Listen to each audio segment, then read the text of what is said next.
Greetings, and welcome to our first second anniversary special episode. Sadly, we won't be sending this from an official TV studio again because Robotus still can't afford even a proper editing program. You might also have noticed the lack of applause that would usually accompany such an occasion.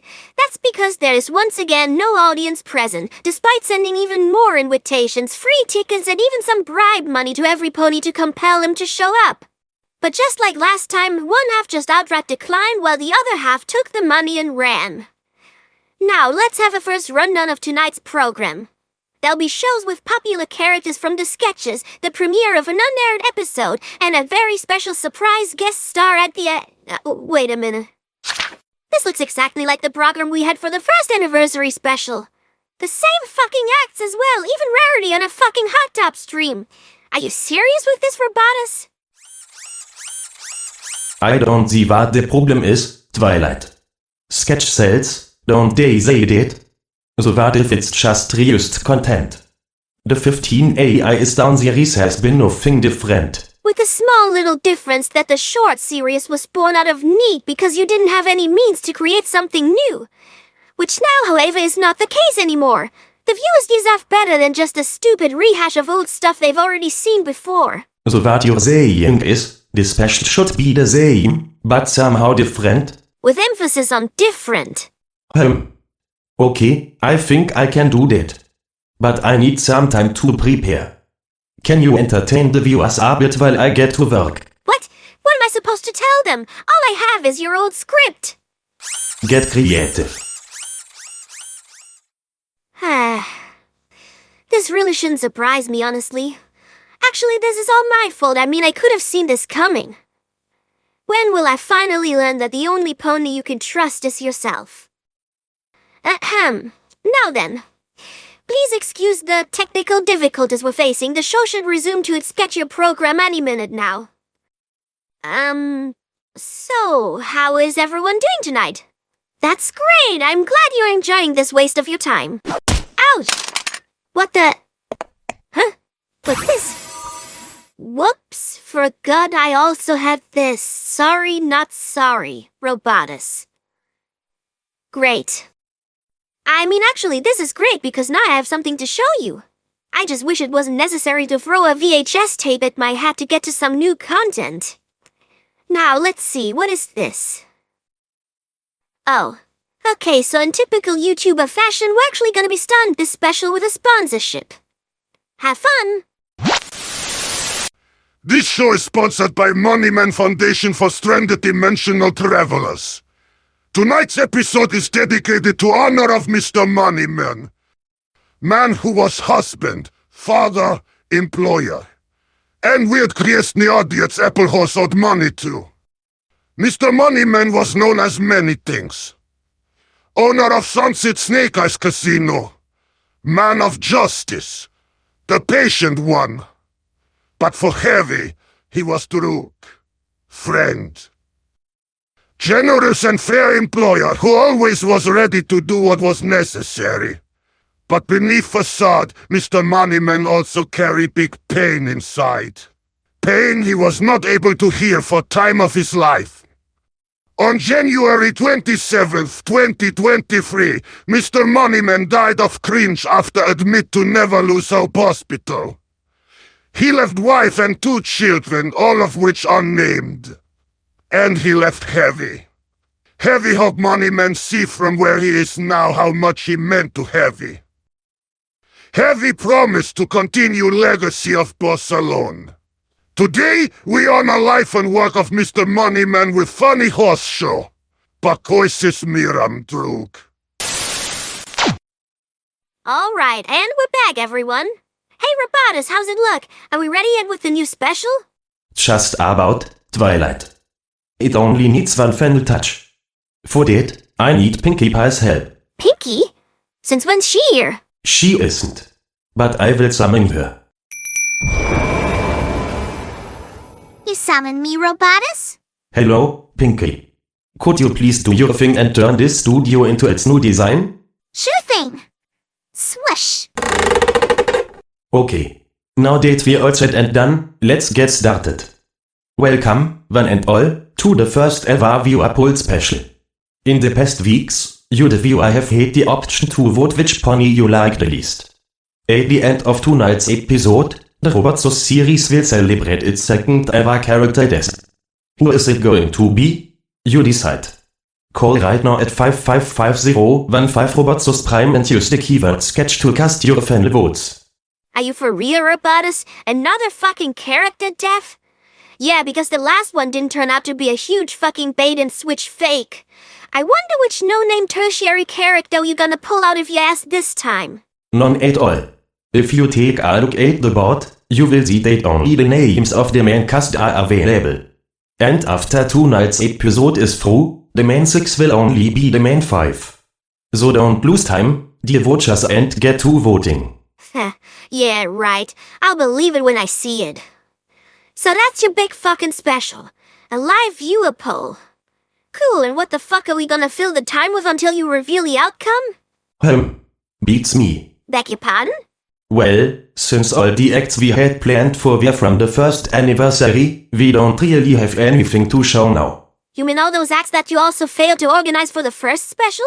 What's speaking against us having them performed now? Oh, Twilight. You seem to underestimate my ability to not give a fuck. As if I had organized anything this time around. Wow, seriously. The least I expected when I read that you were just gonna reuse the first special's programs was that this time you at least hired all the acts we need. I was counting on you for that. You were, weren't you? Well, fucking nice that I also get to know that by now. I know, right? But we don't need them anyways. Since tonight is about you, and more precisely about which one of you gets written out, so to speak, I wanted to give each of you the opportunity to say something for the viewers. Something funny that might change their mind from killing you. Twilight, you as the host will lead the interviews. Okay, and what the hell are we supposed to talk about? Don't worry, I have prepared a list for each one of you. Hold on, I'm printing it out for you. Printing it out? What, you have like a built-in printer too? No, don't be silly. I have one in my pocket.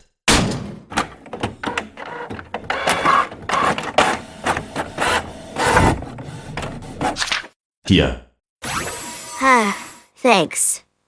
Okay, now let's get back to the show. Like Robotus said, we're each gonna be having a little pep round to help you make up your mind about which one of us you hate most. Well, I mean which one of them, of course. After all, everybody loves me. Anyways, Fluttershy, let's start with you.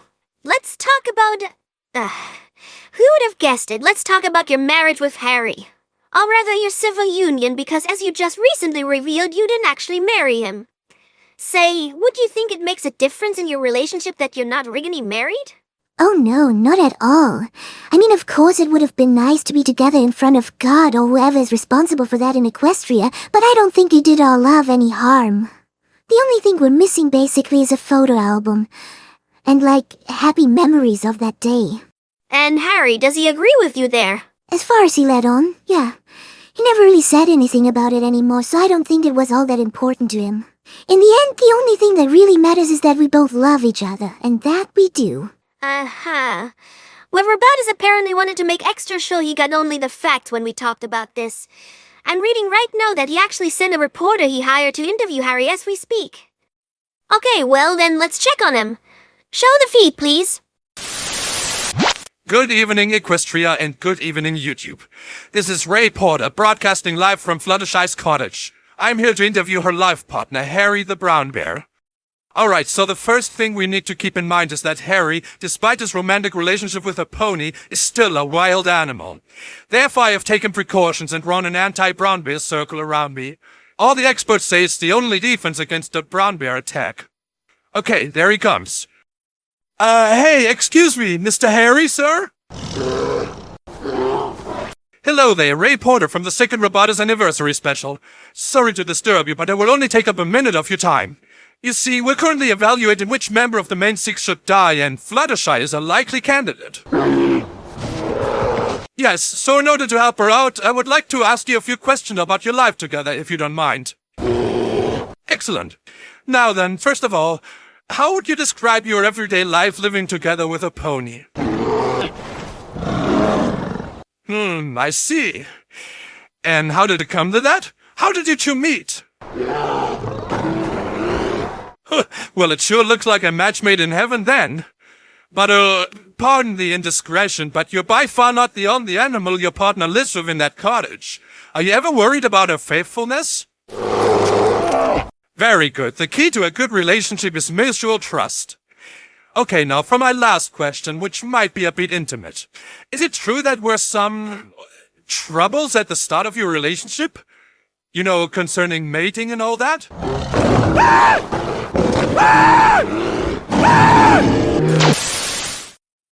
Rookie mistake. His anti-brown bear circle was actually an oval. It has to be a circle. Yeah, like, come on, know your geometry, scrub. Okay, so that was Fluttershy. You can all go have a seat over there and wait for your possible death. Ooh, doesn't that sound inviting? Alright, next up we got Rainbow Dash. Yo, what's up, fams? Isn't tonight's show awesome? It's Galaby, I'm here, and I'm awesome! What the hell are you doing? Just a little bit of self-promotion. No harm done. You're supposed to wait your turn, dimwit. Fine, then ask me a dumb little question so I can give my dumb little answer. Go on.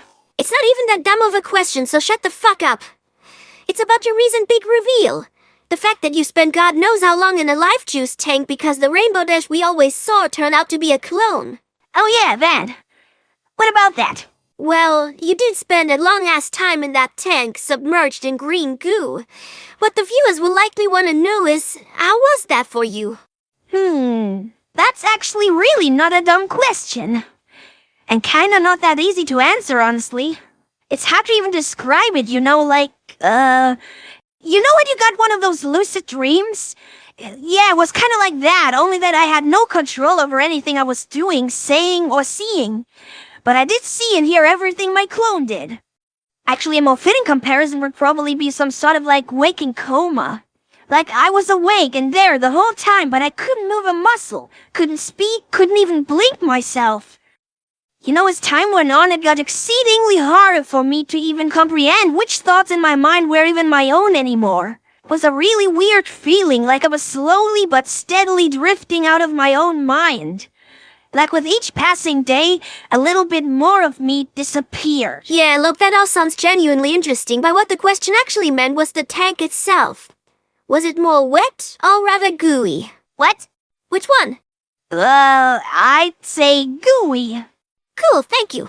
You're free to go now. I'm not even gonna. Alright then, next up is Rarity. Oh, thank you. Believe me, the pleasure is all yours. Okay, Rarity, Robotas wanted me to ask you about friendship is magic. You know, and that whole not even being there yourself except for episodes that focus on you. Yes, so what of it? The seasonal decay had already taken its toll on the show anyways once season 6 came around, so why should I have wasted any more of my time than necessary? Well, to be honest, I don't give a fuck about your reasonings, and neither does Robotas. I just brought that back up to set the scene. Scene? For what? For our special guest.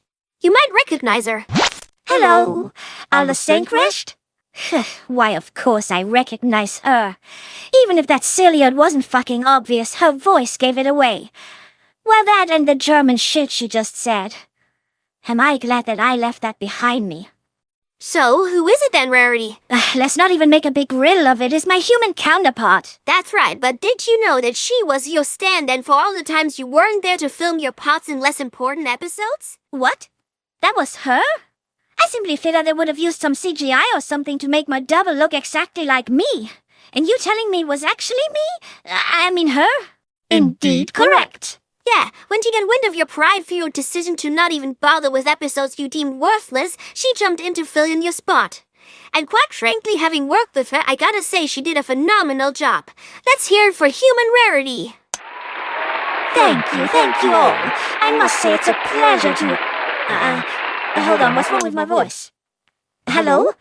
Why do I still sound like this? Well, the reason for that is that your voice wasn't actually being distorted to keep your identity a secret. Your microphone is just broken. Sorry, Grossartig. And how am I supposed to make a respectable impression on those people when my voice sounds like baby's first Audacity edit? Maybe she could use my mic. No, that one is yours. It won't work for her. You know, this whole thing with the mic just looks to me like some asinine excuse to alter human Rarity's voice since they both sound the same normally. At least be honest about it. Well, yes, you're not wrong. But please wait your turn, Twilight. Be it as it may now, I still am glad that I get to finally meet you. So am I. You so rarely get to see yourself in the mirror without actually being one. Still kind of freak your malish design. But nevertheless, this gives me the opportunity to give you some constructive criticism I've been meaning to tell you for years now. About your performance as me. A little late for that, don't you think? Friendship is magic and I left 5 years ago. No matter, you still represent the name Rarity in the human world, because we are basically the same. And when doing so, I would ask you to please do it correctly. Okay, and what the hell can I possibly do better about being myself? You see, that is just it. You're not supposed to be you. You're supposed to be me, as a human. But that is exactly what I am. No, you are definitely not nearly fab enough to be the equivalent of me. You don't stand out enough amongst your friends, you know. If you want to be a true Rarity, then you must stop trying to be an individual and instead fully embrace the diva within your hearts. I know you have it in you, just like me.